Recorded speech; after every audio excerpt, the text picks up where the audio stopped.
2,885 Dying Flames. Sunny had not been too worried when they took Azarax off the tree.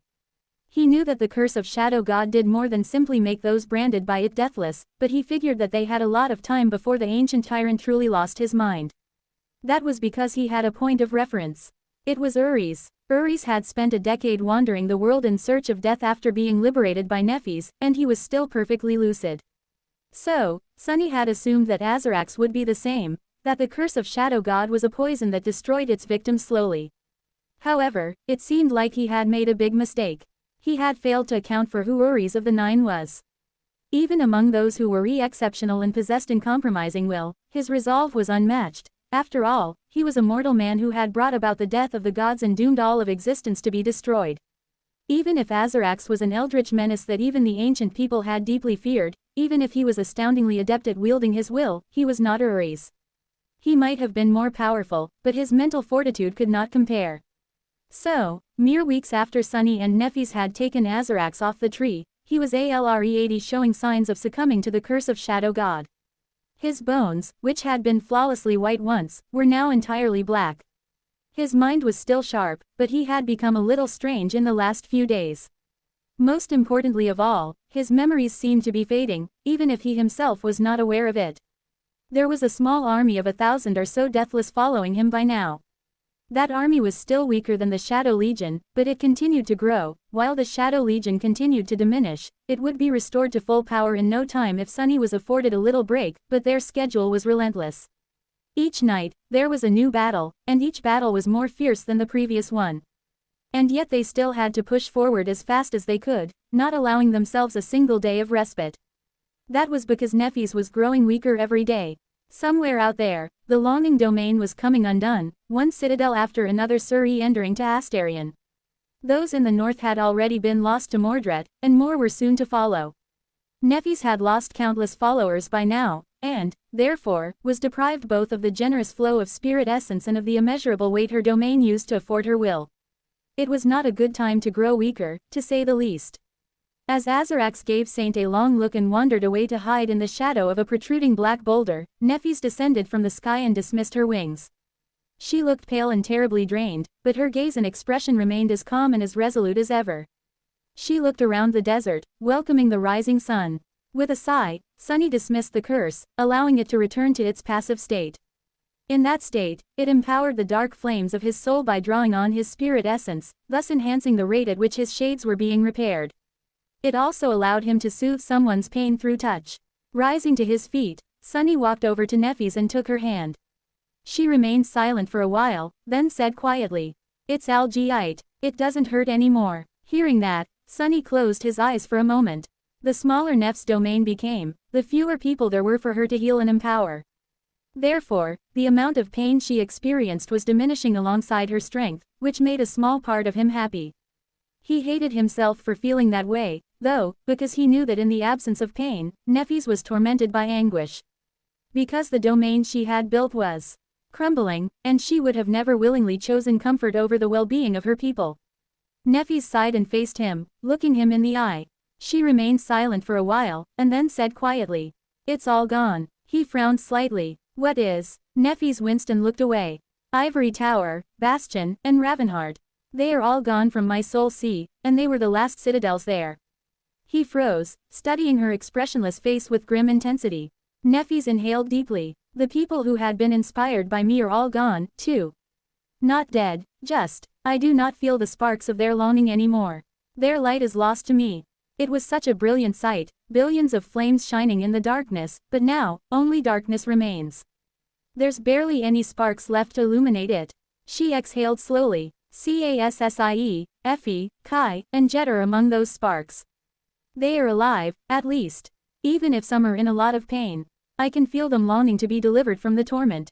Nephis paused for a moment, and then added in a subdued tone. Point is, the longing domain is as good as fallen. The Dreamspawn and the King of Nothing rule humanity now. We seem to have failed to complete our mission on time. She was exaggerating a bit. But only a bit. The members of the cohort remained loyal to Nephis, and just those four were enough to constitute a powerful domain. But, of course, their power was incomparable to the power of all of humanity, which Nephis had wielded before. There was the issue of how Sunny and Nephis would make it to the tomb of Ariel with her strength diminished so much.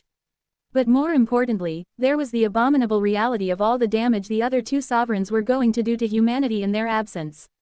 It was difficult not to feel defeated when thinking about the human domain being stolen from them by those two monsters. Still, Sunny shook his head. The longing domain has not fallen, people are just under a mind hex. Once we destroy that hex, their loyalty to you and the immortal flame will be naturally reignited, and the longing domain will be as good as new. As for our mission, he gently nudged her fingers. Our mission has never been to stop the Dreamspawn from conquering a bunch of citadels. It is to prevent him from consuming humanity while attempting apotheosis. So, we still have plenty of time. Nothing has changed, you know that. Nephis offered him a pale smile. Yes, I do. She turned and looked at the horizon. There, the tomb of Ariel loomed in the distance like a black scar. 2,886 young supremes. Pathetic. Azarax was leaning on the rocks, hidden from the sun. Sunny was not sure if the ancient tyrant was aware that he had begun to shy away from direct sunlight as of late, but it was not difficult to notice. The towering skeleton moved his axe slightly, staring at the two of them holding hands with his empty eye sockets. The two of you disgust me to the core simply by virtue of being who you are, but on top of that, you are an offense to the very idea of a supreme. He clacked his teeth. A supreme is someone who submits to no one, at least not voluntarily. On the contrary, simply by existing, he forces others to submit to him. Therefore, two supremes can never coexist as equals. Ideally, one will kill and plunder the lands of the other, at worst, one will be conquered but stay alive. Azarax shook his head. Yet here you are, pretending to be lovebirds. How appalling. One of you should have killed the other a long time ago. He glared at them and spat. And how are you so ignorant and weak? Pathetic, truly pathetic. Is this what remains of the flame? If so, you shame your ancestors. Sunny gave him a cold look. The ancient tyrant was not entirely wrong. Compared to him, they were indeed ignorant in some areas and could be perceived as weaker than the dire enemies he had faced in the past. However, hey, you fossil, remind me, what were you doing 12 years ago? Azarax grinned, hanging on the tree. Sunny nodded. In all your supreme glory. Do you know what we were doing 12 years ago, though? Trying to survive as mundane humans. It only took us 10 years to become supreme. How long did it take you? Azarax laughed. A dormant human becoming supreme in 10 years. Preposterous. Even I, the great and terrible Azarax, spent centuries climbing to the throne of supremacy. Stick to the truth, Shadow. You are a terrible liar. Sunny smiled. Oh, no, I am the most honest person in the world, actually, 2 worlds, even. So, let me tell you the honest truth, you've been around for thousands of years, and you are still merely a supreme. Now that's truly pathetic. He shook his head. Plus, the previous rulers of our realm had similar ideas to yours. The world is too small for 2 supremes, gaining ultimate power through civil war conquest, crap like that. Not only did it bring unspeakable harm to our world, but we killed those supremes, together. I'd say that proves my point, no. Azarax just gnashed his teeth silently. Letting out a sigh, Sunny looked around the desert. As the sun rose a little higher, he sighed and spoke to Nephis. I don't suppose we will be able to find the Black Skull. Now that I think about it, it's a bit funny, and a bit sad. So many people died during the Battle of the Black Skull, but the citadel they fought for ended up ownerless. The Skinwalker chased Mordred away, and even when he destroyed the Skinwalker years later, it remained empty somewhere out there, in the Nightmare Desert. Sunny hesitated for a moment, then spoke to Azarax. Hey, do you maybe know who that skull belonged to? It's a huge skull, entirely black, with 3 eyes. Azarax glared at him darkly. 3 eyes, must have belonged to one of that abominable girl's abominable kin, then. The Nephilim, the ancient skeleton spat on the sand. Only, of course, he did not have any saliva, or lips, or a tongue, or any other part necessary to spit. So, it looked quite odd. Azarax spoke in a somber tone. 3 eyes, it's the sign of the void. It's the sign of the angels, and of what angels touched. Nephilim were the same, even if they chose to hide their 3rd eye most of the time. Those horrid things. They joined our glorious army to fight against the gods, but even though we were glad to have their terrifying strength on our side, we weren't happy to be in their company. Sunny gave him a long look. Why did you all hate the Nephilim so much, anyway? I never quite understood it. Azarax scoffed. Because they were abominations. They were something that was not supposed to exist. Their very existence went against the laws of everything. Things can be either divine or unholy, either of the flame or of the void.